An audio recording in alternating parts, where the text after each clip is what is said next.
9A kan ya, itu tidak salah masuk. Oke, sebelum pembelajaran kita mulai pada hari ini, kita berdoa terlebih dahulu ya, agar yang pertama kita diberi kelancaran, kemudian yang kedua agar ilmu yang didapatkan pada hari ini dijadikan oleh Allah Subhanahu wa Ta'ala sebagai ilmu yang bermanfaat baik di dunia maupun di akhirat. Maka siapa ketua kelasnya? Oh, Mas Budi, silakan pimpin doa.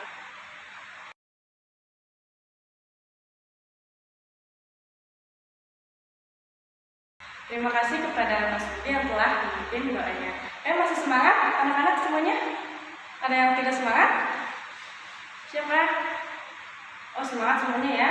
Ada yang belum sarapan? Kenapa belum sarapan kira? Oh, nanti istirahat makan ya. Baik, sebelum kita belajar pada hari ini, silahkan dicek kanan, kiri, depan, belakang kursi kalian atau di kolong meja kalian ada sampah, silahkan diambil ya. Kemudian kursinya diluruskan, dirapihkan agar kalian nyaman untuk belajar pada hari ini. Kemudian alat tulisnya silahkan dibuka ya, bukunya, pensilnya, pulpennya. Oke, sudah siap semuanya? Oke. Sebelum itu, untuk meningkatkan rasa nasionalisme kita terhadap bangsa dan tanah air, kita nyanyi lagu nasional terlebih dahulu ya.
Semoga dengan kita menyanyikan lagu nasionalisme itu bisa menumbuhkan, membangkitkan rasa kecintaan, rasa nasionalisme kita terhadap tanah air dan bangsa. Nah, oke, ada yang masih ingat minggu kemarin kita belajar tentang apa? Oke, Mbak Ina Yulia, minggu kemarin kita belajar tentang apa? Iya benar, minggu kemarin kita telah mempelajari materi khutbah. Ya benar, khutbah itu artinya menyampaikan pesan tentang takwa sesuai dengan perintah Allah Subhanahu wa Ta'ala. Nah, pembelajaran kita pada hari ini yaitu tentang materi ibadah kurban. Tujuan pembelajaran kita pada hari ini yaitu yang pertama, siswa mampu menjelaskan pengertian kurban. Kemudian yang kedua adalah siswa mampu menjelaskan dasar hukum kurban. Kemudian yang ketiga adalah siswa dapat menyebutkan ketentuan hewan kurban. Nah, jadi Ibu harapkan setelah pembelajaran pada hari ini kalian dapat menjelaskan pengertian kurban, kemudian dasar hukum kurban itu apa, kemudian ketentuan hewan kurban itu apa saja. Sebelumnya ada yang tahu ibadah kurban itu apa? Oke, Rasya, apa Rasya? Oh, menyembelih kambing, benar. Terus siapa lagi? Oh, Syifa apa? Oh, menyembelih sapi. Oh iya, benar. Nah, ada yang tahu sejarah ibadah kurban itu seperti apa sih? Oh, bisa, silahkan dijelaskan secara singkat saja ya. Benar sekali. Jadi, ibadah kurban itu sejarahnya dimulai sejak pada zaman Nabi Ibrahim alaihissalam. Ketika itu Nabi Ibrahim mendapatkan mimpi, mendapatkan petunjuk dari Allah Subhanahu wa Ta'ala untuk menyembelih putranya yaitu Nabi Ismail alaihissalam. Mimpi tersebut berujung selama 3 kali berturut-turut. Nah, singkat cerita, Nabi Ibrahim alaihissalam bersama putranya itu berangkat menuju ke kota Mina. Nah, di perjalanan iblis terus menghasut Nabi Ibrahim dan putranya Nabi Ismail untuk menggagalkan rencana mereka, sehingga Nabi Ibrahim melemparkan tiga buah batu selama 7 kali. Nah, yang dilaksanakan sampai pada saat ini yaitu melempar jumroh. Pada saat kita ibadah haji ya, itu kan ada melempar jumroh. Jadi itu ceritanya dari mulai sejak Nabi Ibrahim itu diganggu sama si iblis. Singkat cerita, pada saat Nabi Ibrahim bersama putranya telah sampai pada tujuan dan mereka melakukan aksinya, di mana Nabi Ibrahim alaihissalam menyembelih putranya Nabi Ismail karena kecintaan Allah Subhanahu wa Ta'ala terhadap Nabi Ibrahim. Akhirnya putranya Nabi Ismail digantikan oleh seekor domba. Jadi dari sejarah itulah yang menjadikan ibadah kurban dilakukan oleh umat Islam seluruh dunia. Jadi materi yang akan kita pelajari hari ini, materi apa?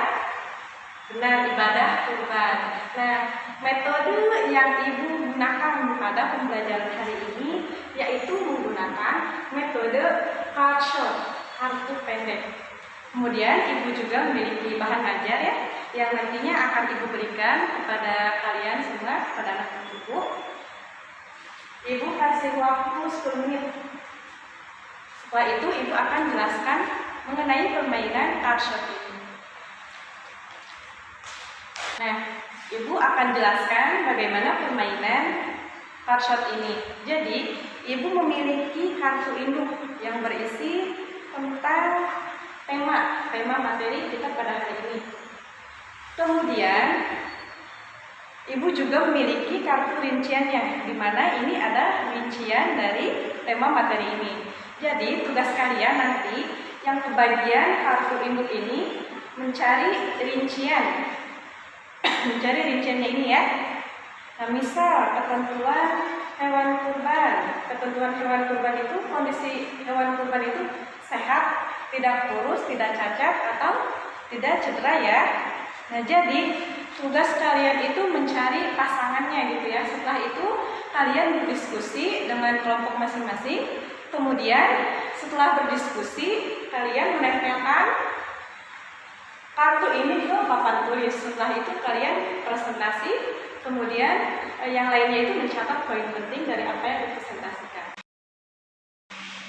Nah, oke, baik. Semuanya sudah presentasi ya, maju ke depan. Dari mulai kelompok pertama, penggantian kurban, kemudian kelompok 2, dasar kurban, kemudian dari kelompok 3, ketentuan hewan kurban. Nah, anak juga sudah mencatat ya apa itu penggantian kurban, kemudian dasar hukum kurban, dan ketentuan ibadah kurban. Jadi sekarang ibu akan memberikan kalian LKPD. Jadi masing-masing siswa akan diberikan 1 lembar LKPD, di mana di sini berisi tentang pernyataan dari mulai pengertian kurban, kemudian dasar hukum kurban, syarat dan ketentuan ibadah kurban. Dan di sini kalian mengisi penjelasan mengenai pengertian kurban dari dasar hukum kurban dan syarat dan ketentuan hewan kurban. Jadi, kenapa sih ibu memberikan LKPD ini? Alasannya adalah untuk mengetahui seberapa jauh pemahaman kalian semua terhadap materi yang kita pelajari pada hari ini. Oke, ibu bagikan satu persatu. Ibu beri waktu 5 menit ya, cukup. Gimana anak-anak? Sudah semuanya? Sudah, baik. Pintar-pintar ya semuanya ya. Materinya juga cukup rumit gitu ya. Oke, baik. Ibu kumpulkan lagi ya LKPD-nya. Oke, baik. Tadi kita sudah belajar materi tentang apa ya?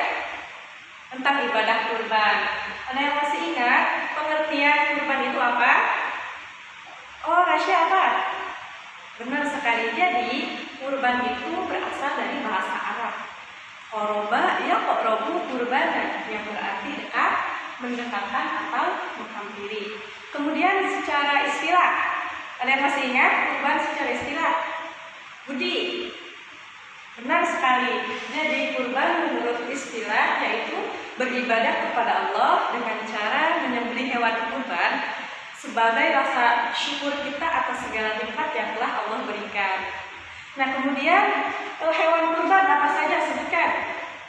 Oh, benar, kambing. Terus sapi, terus apa lagi? Kerbau, terus unta. Oke, baik. Apakah sampai sini apakah ada yang perlu ditanyakan? Apakah ada yang bertanya? Oh, sepertinya tidak ya. Pelajaran hari ini mungkin tidak terlalu rumit ya, cukup mudah juga.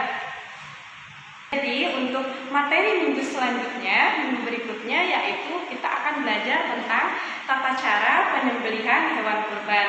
Jadi ibu tugaskan setiap kelompok dari kelompok pertama ke kelompok ketiga itu masing-masing membawa satu buah boneka hewan kurban, boleh boneka kerbau, boleh boneka unta ya. Intinya boneka yang masuk ke dalam kategori hewan kurban. Apakah ada yang keberatan dengan tugas ibu? Ada yang keberatan? Sepertinya tidak ya. Oke, cukup. Ibu cukupkan ya untuk pertemuan hari ini. Apabila tidak ada yang perlu dipertanyakan, ibu akhiri. Wassalamualaikum warahmatullahi wabarakatuh.